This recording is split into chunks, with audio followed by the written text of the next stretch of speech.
we have individuals from the township, Amanda Keene, the Assistant Township Manager, Jeff Hickman, he's the Public Works Director, and Jarrett Lash, he's the Director of Planning. And I know Mark McKee is here from the Planning Commission.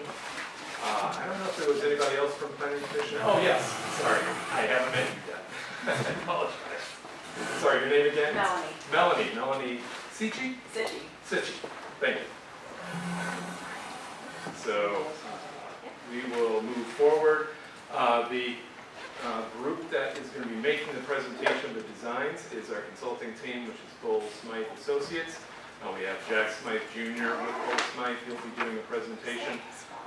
He's joined by Mike Bowles, and then also the Chester Valley Engineers. He is also working with them. And we're joined by Ahmed Salavani from Chester Valley Engineers. He will be presenting the public space designs. So let me move forward there. So this is the agenda for today. So I'm going to give a little bit of a precursor about King of Prussia District, as well as what was done to lead up to this project. Then turn it over to Jack and Ahmed to go over the proposed roadway improvements, pedestrian improvements, and potential public space ideas. And then we'll open it up for questions. I'll make some final remarks at the end, and then we'll also have allow everybody an opportunity. There will be food out on the table. You can go out, grab something to drink, or you can go to the bar if you want a soft drink. I believe that there's going to be coffee and water out here, but you can go ahead to the bar and also grab a soft drink. That we're taking care of. If you want a mimosa or a Bloody Mary, you need to see Eric about those. He'll handle that. But then you can also come back in, look at the boards. We'll have individuals here that you can interact with individually. And then also we have Post-it notes and comment sheets so that you can give us your input on that. And also mark up on the boards. So with that, just a little bit about King of Prussia District. Our organization was founded by the township in 2010. We are funded by 431 commercial property, industrial, multifamily property owners within our boundary, which is outlined in gold. And 100% of our budget is funded through a special assessment fee paid by these commercial property owners, as well as any grant funds that we're able to apply and receive, and also event revenue and corporate sponsorships for our program. This is our mission statement. As you can see, we're there to accelerate economic growth by making King of Prussia vibrant, attractive, and prosperous. And then also our vision is to make King of Prussia and Greater Philadelphia's economic powerhouse and premier location for community and commerce. Our organization directs 5 key programs which are designed to drive resident, corporate, and investor confidence and raise property values. These are 5 different programs. We have representatives from each of those here if you have additional questions.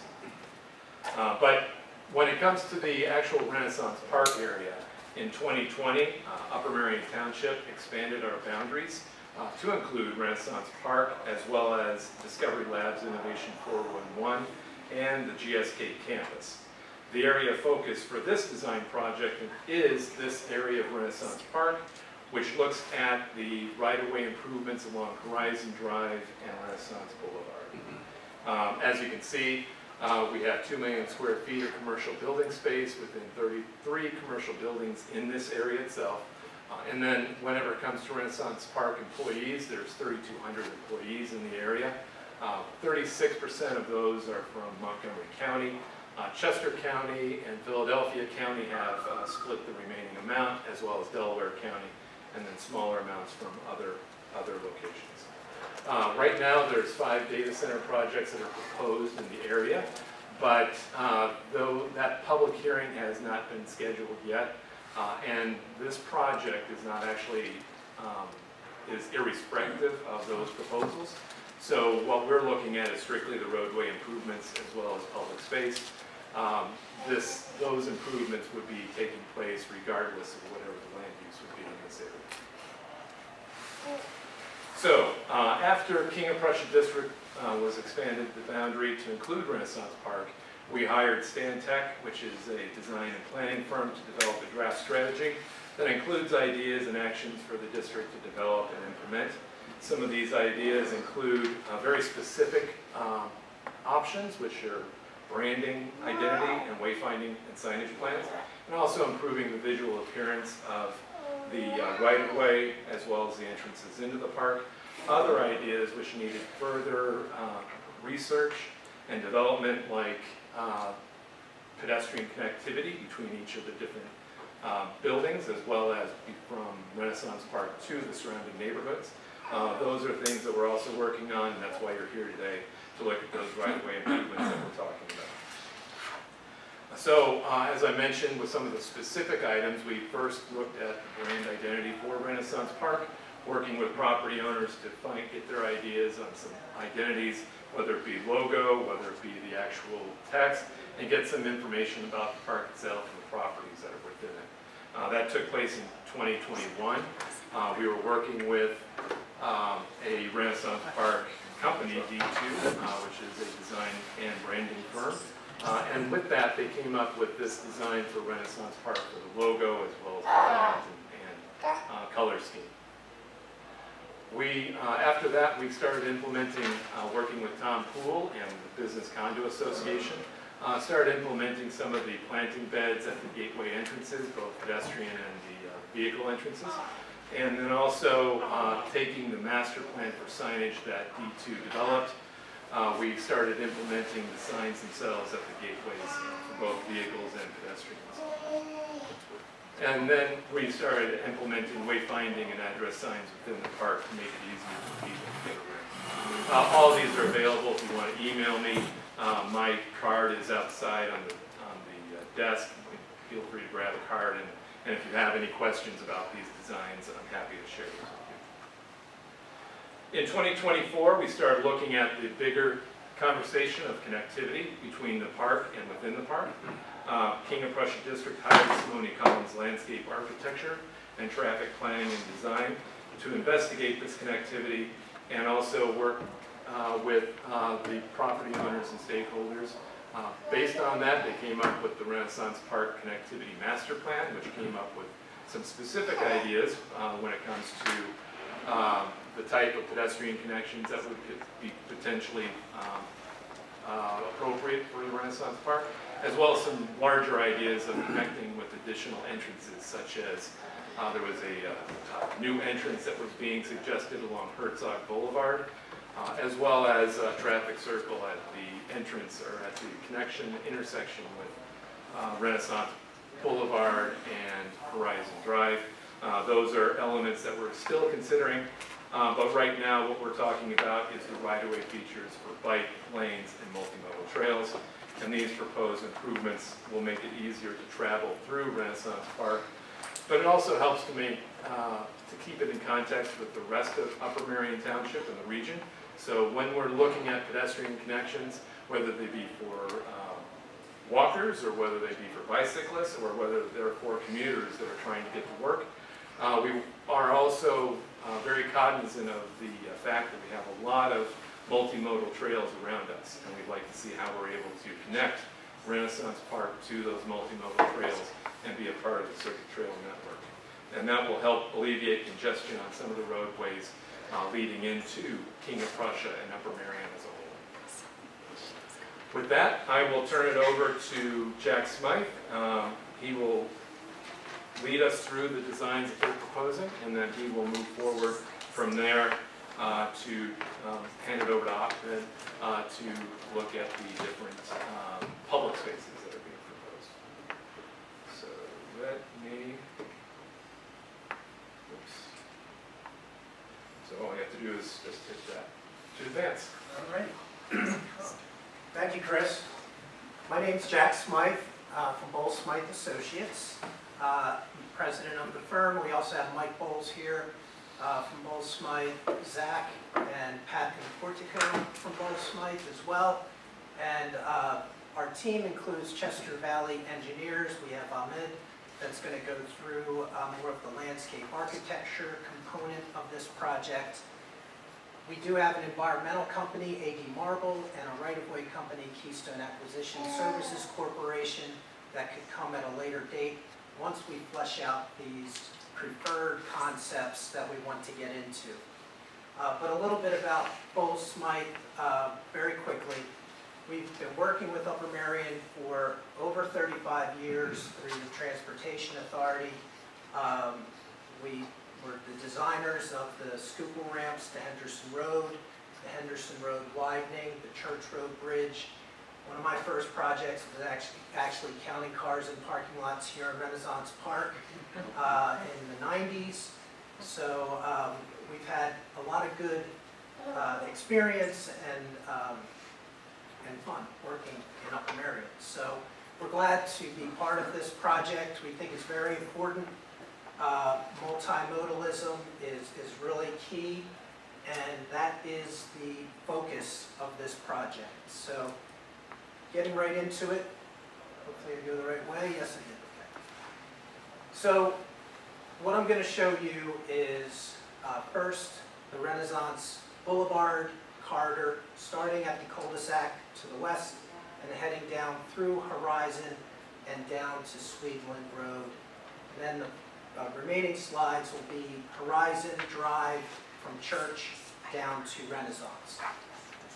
What are the goals that we're trying to achieve here? I'm going to turn the lights down. Sure. So the goals we're trying to achieve are to get better connectivity for pedestrians or bicycles within the park itself, because right now, as you know, this is an 80s, 90s business park. It was commuter. It was get your cars here, park in the driveways, walk into your office, spend your day, come out, get back in your car, and leave. But a lot of people, whether it's working here within the park or the surrounding community of Hughes Park, you want a place where you can walk, so and or bike. You already have the connection that's in place today from Crooked to the cul-de-sac, so we're building off of that. And basically what we're showing in the burnt orange, I'll call it, to the south of Renaissance Boulevard, is a multi-use trail concept. This would be called a side path because it's a trail that's next to a road. So you would have a buffer, a grass buffer. The standard is 5 feet. And then you would have an asphalt trail that would be next to it. The trail would be between 10 to 12 feet in width, depending upon what you're anticipating for your volume. And when you get to driveways, you would absolutely have concrete ADA ramps, full width of the trail that would go down, across the driveway, and back up. So the focus on the south side, you'll see as a constant theme, is the trail concept. On the north side of Renaissance Boulevard, it's a little different. As you know, Renaissance Boulevard really has two distinct characteristics. From the cul-de-sac to Horizon, much less traffic, much quieter, so you have more opportunities there. From Horizon down to Sweetland, much heavier volumes. It is trucks that are coming through there, so you really have a different flavor for that section of Renaissance. But on this section, in green, what we're showing are areas where you could put sidewalk. A 5-foot concrete sidewalk, nothing fancy, that you're trying to promote walkability from the buildings to the sidewalk. And then what we're showing at certain points along Renaissance is that there would be mid-block crossings. So you would have a crosswalk with ADA capability to get to the crosswalk, over to the trail, because most people may want to walk along the trail. Plus, there are challenges as we move forward. So this next section of Renaissance, where on the north side, the side slopes are a lot different. So you have less capability to do sidewalks in a manner that really would not be a below the budget type of situation. but do you really need that? This is a low volume section of road, so maybe you can do targeted, and that's what we're showing, targeted sidewalk connections to critical driveways, and then come across with crosswalks to the trail area. This is where I also want to mention a very large component of this design approach is public gathering spaces.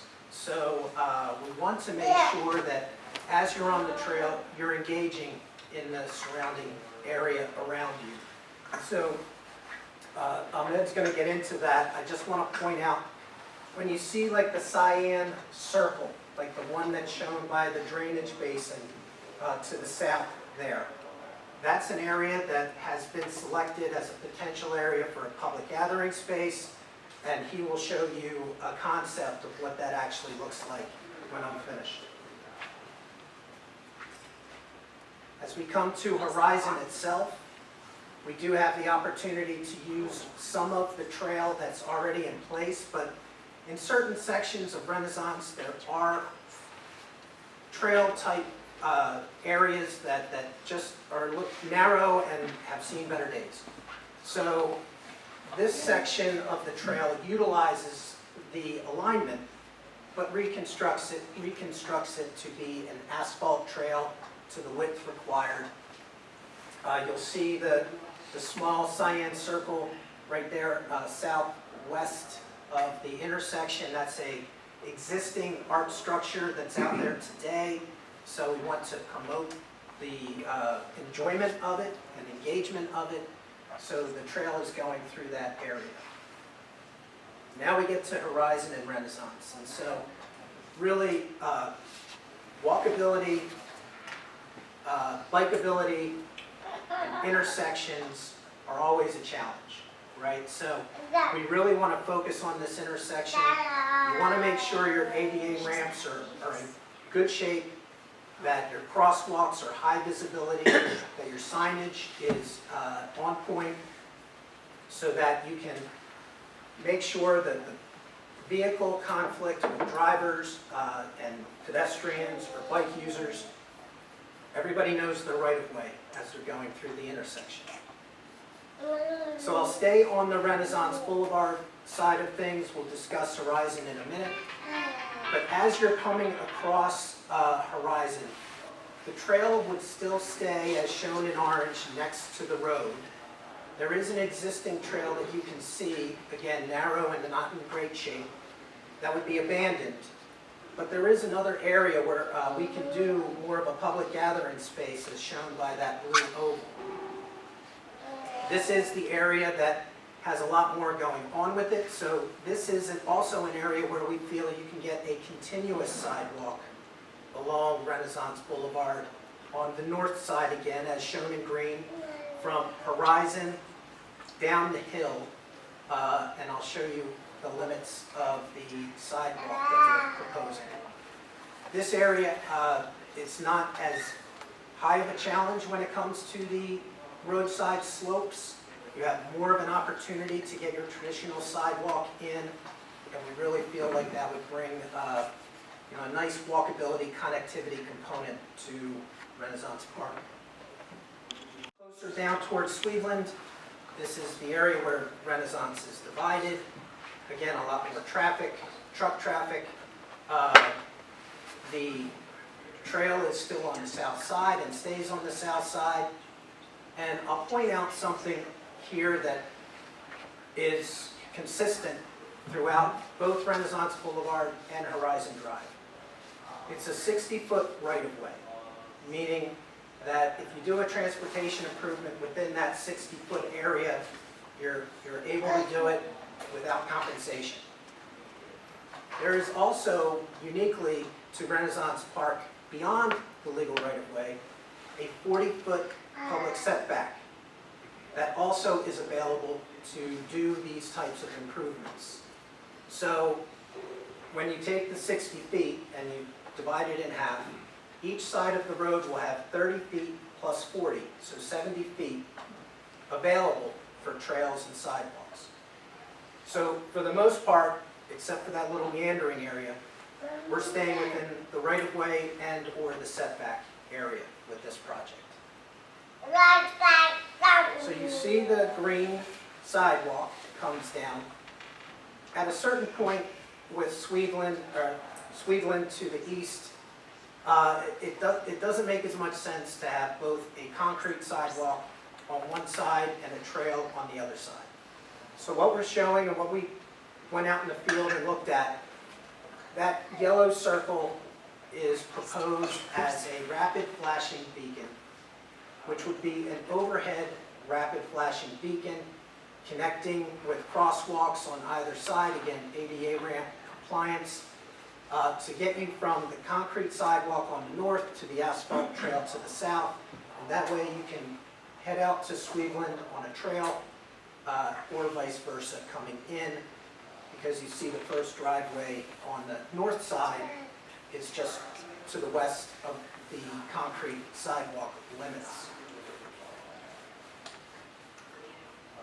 From here, we have the last connection here to Sweetland.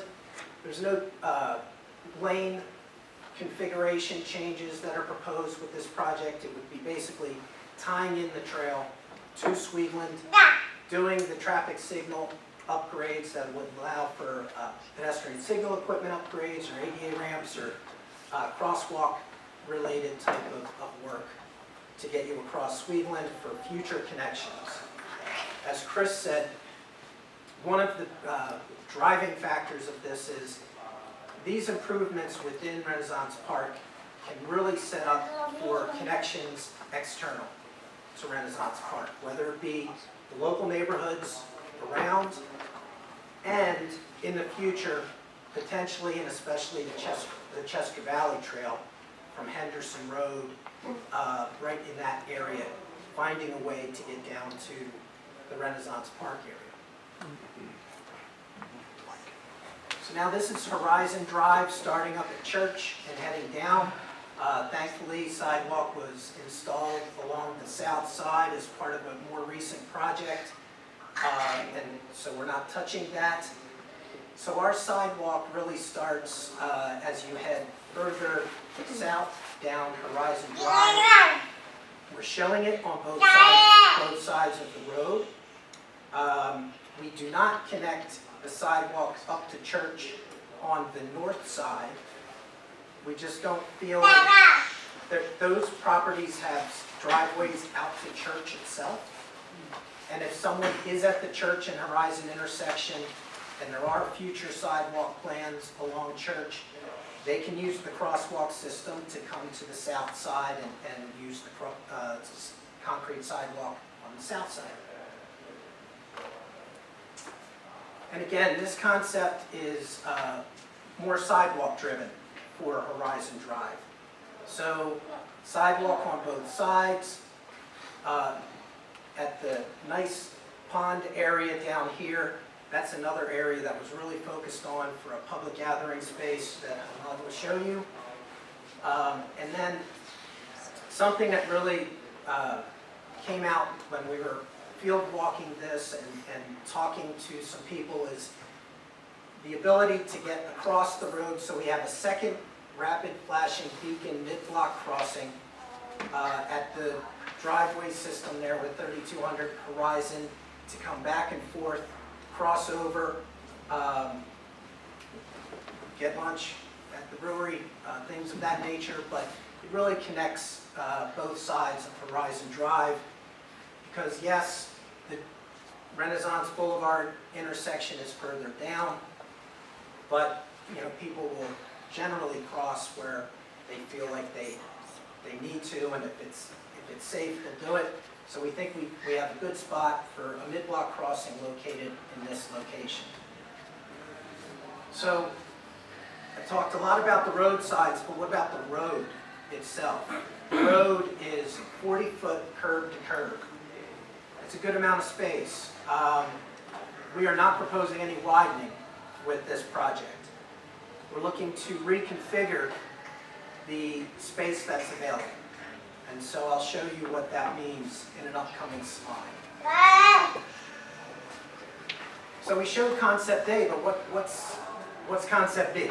So concept B has some The biggest difference between the two is related to introducing a trail component to Horizon Drive that would bring you down to the intersection with Renaissance. So you'll see working from the south at the intersection with Renaissance, coming along and up Horizon Drive to the west or north, and then finding a location between buildings and driveways where you can go up to the rear driveway area that's located along the back of the properties of Horizon Drive. Whether that be a formal trail, a share the road, there are different things that you can do. But we want to not preclude the possibility that you can do something to get bike access up to Church Road, and potentially in the future it can connect to other trails that are future connections and things of that nature. The last slide for me is the road. What is the difference between the concepts as it's related to the curb-to-curb 40-foot width? So right now it's a 2-lane road, overly wide lanes. This is showing a 3-lane condition on the top that would basically have a small shoulder, just an offset area to keep people off drainage inlets, and 1 lane in each direction. In the middle, there would be a common center turn lane for all the driveways. Takes the cars out of the through lane, and it allows for safer access into the driveway network.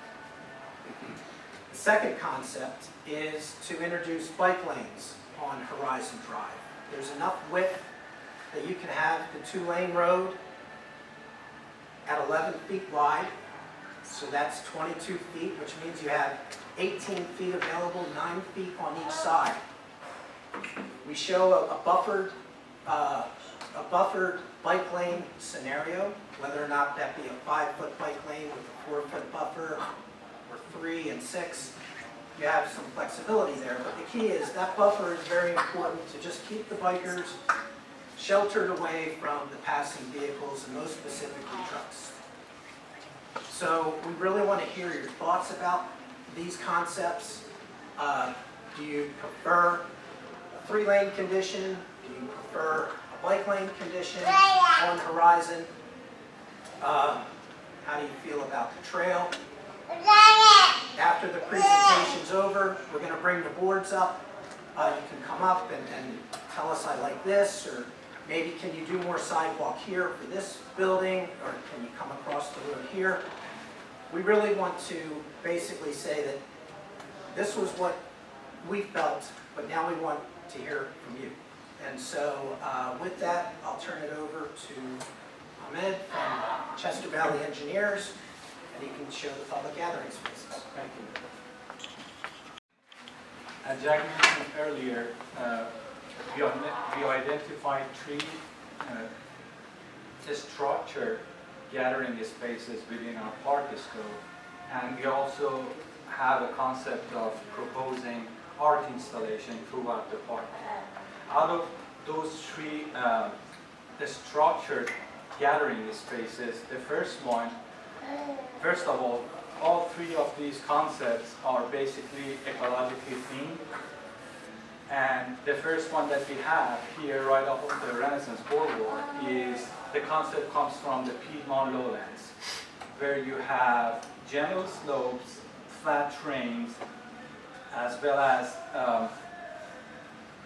gathering area which is surrounded by canopy trees. The grid concept basically comes from the city of Philadelphia. We kind of try to get away whatever ecological aspect of the location and region that we live. We are in Piedmont, as you know, and then the grid pattern comes from the Philadelphia city street patterns. Within this area, we identified different small locations for gathering, sitting, relaxing, maybe during a lunch hour or a weekend destination. The Piedmont Lowland concept includes black pine trees as a planting to replicate that ecology.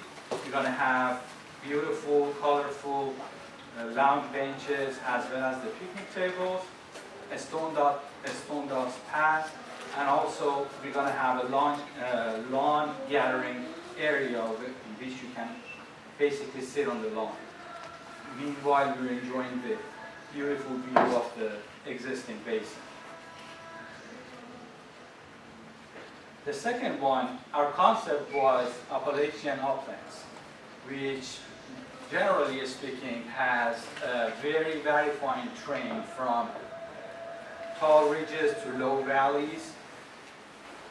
The location of its site is kind of sits above the adjacent roads, so we try to have a meandering path through the area. As Jack mentioned, that this area has the potential for the continuous connection of the trails.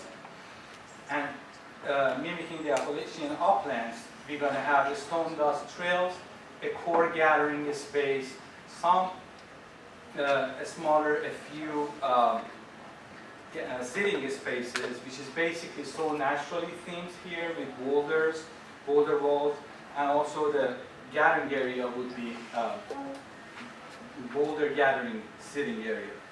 And we like this idea of the meandering pathway because that represents the meandering mountain passages through the Appalachian uplands.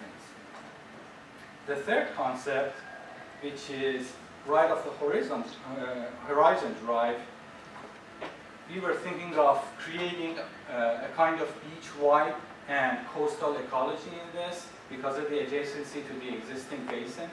So we're going to enter from the existing sidewalk throughout the boardwalk that mimics the boardwalk leading to the coast.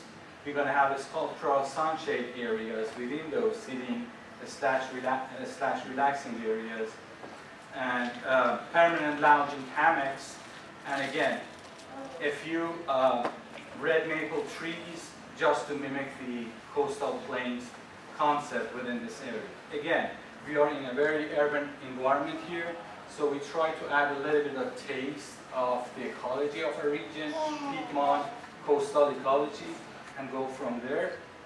And lastly, we would like to incorporate some art installation because there's an existing art installation within the park. So as an example, we can incorporate eyeglass framing, the view of the creek, Masson Creek, which is existing here, or even have a crushed beer can sculpture close to the brewery pub that we're doing. Not only to create a pause for pedestrian, but give more character to this space and engage the public and park user more into our concepts. That being said, we're going to continue with this. Thank you. All right, so before we break, I did want to go through a few things. Before we get to the question part of it here, I did want to mention a few things here. One of the amenities that we have in Renaissance Park, so giving you some updates on upcoming events, is a beehive that's located at 2201 Renaissance Boulevard. So if you're interested in coming out, we have a beekeeper that comes out on a regular basis, every 3 weeks. You can scan this QR code. We also have the QR code outside. And they will teach you how to become a beekeeper. If you're interested in learning more about bees or apiaries or hives, then we'd love to have you come out for that. Also, we are having a spring survey. Today is the final day for the spring survey. So please, this is a quick 6-minute survey that covers all of King of Prussia, Upper Merion, not just Renaissance Park. So we want to hear your ideas. Scan that QR code. There's also a QR code outside next to the food, so we encourage you to participate with that. This is also the final day for KOP Cares Month, which is a fundraiser for the Children's Hospital KOP campus. We encourage you to come out, and on your way out, after you enjoy some of the appetizers that we have out there, and come back in and talk to us about these boards, but on your way out from the facility, please buy a pizza, because every sale of a pizza, proceeds go to CHOP in their research in King of Prussia. And then finally, the next big event that we have is this Saturday. We encourage folks to come out for the block party for CHOP. This is also another part of the fundraiser. We have very talented still walkers, among other people, and other entertainment that take place that time. We're also looking for volunteers, but this is a very, very family-friendly, fun, and free event at the King of Prussia Town Center. We encourage folks to come out to that, enjoy the beautiful day that'll be coming up this Saturday. So with that, I encourage, we'll just go right now, figure out, hear from you if there's any general questions that folks have about the presentation. If there's more individual questions that are specific to the boards themselves, we encourage you to go out, grab some food, some drinks, come back in. We'll have staff here to interact with, to talk to about the individual boards. But while we're doing that, let me open it up right now for general questions. Is there anybody that has anything? No. Put the lights back up. Yeah, Patty. So I have one question, well, a couple questions, but I think the biggest question is, I know you said that the proposed data centers will not impact what you're doing here. It's kind of odd because the proposed data centers will bring a lot of noise and a lot of particulate matter, just two things that will impact people that are pedestrians and bike riders. So you don't have any plan B? Because I was looking at the plans and they are talking huge buildings that almost look like they're going into your setbacks.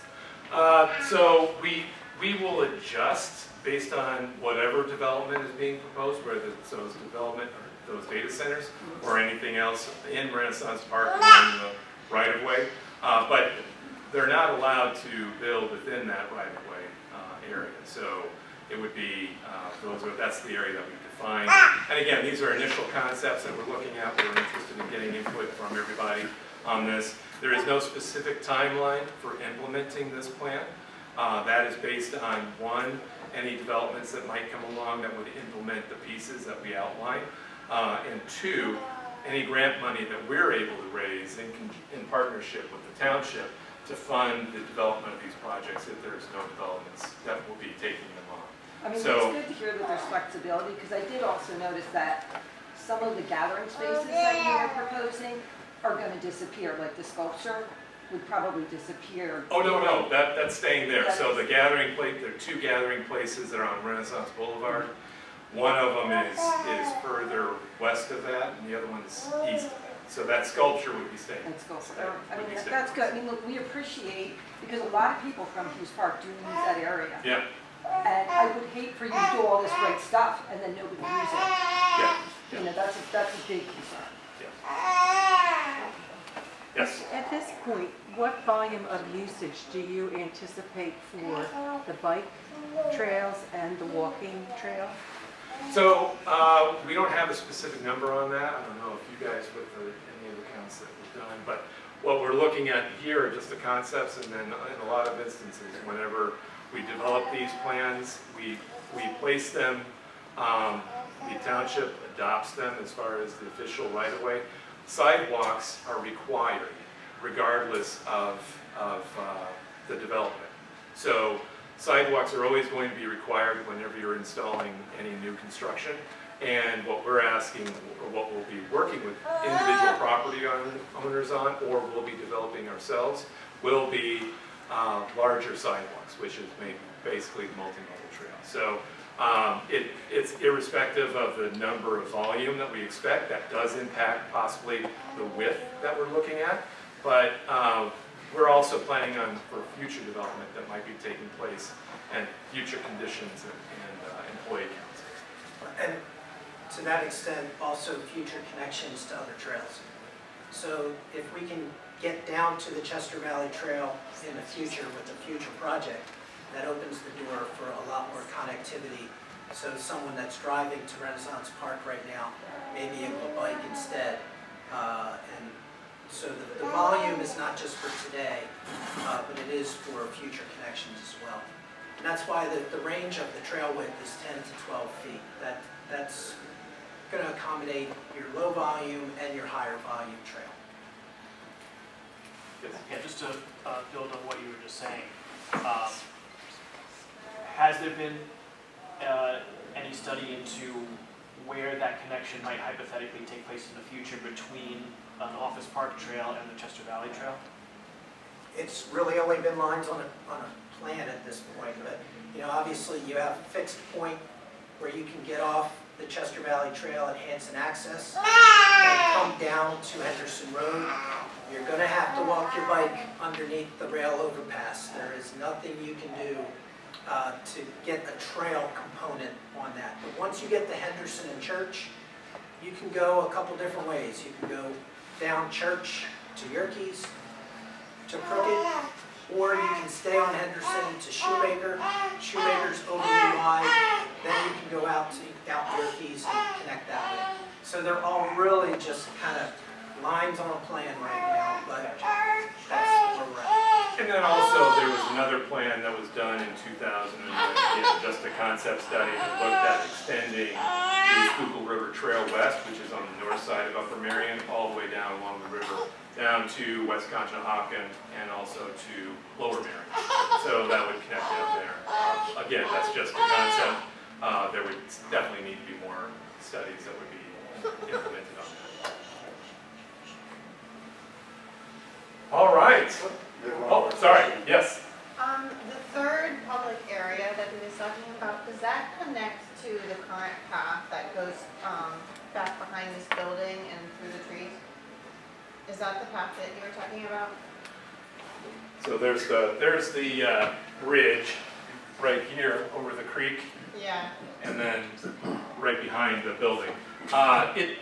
Right now, it would connect with the sidewalk, but outside of that, it would not cross the road here. It would connect with the sidewalk. Are there any Move up to plans to Renaissance. connect that trail? That's, 'cause if I go walking in the park, that's my favorite place to walk. Yeah, it could, and that's what we'll definitely want to hear from folks.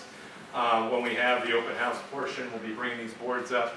We do have Post-it notes so that you're able to write down specific things that you'd like to see and put them on the actual board themselves. In addition, which is a good segue to some of the other stuff that I was going to mention before we cut out and then move over to the food and the boards, but we also make sure that you signed in on the list, because we'll email you a set of these plans as well as the notes from today's meeting and a link to the recording. So make sure that you have your email list there. And then also, when you come back in, please, we've got some markers, we've got pens, we've got Post-it notes. We are definitely interested in finding out what you'd like to see, any additional connections that you'd like to see be made to these, to this area, and if there's any other sort of open spaces that you might be looking at. Anything else? All right, great. Well, thanks everybody for coming out, and again, help yourself to some hors d'oeuvres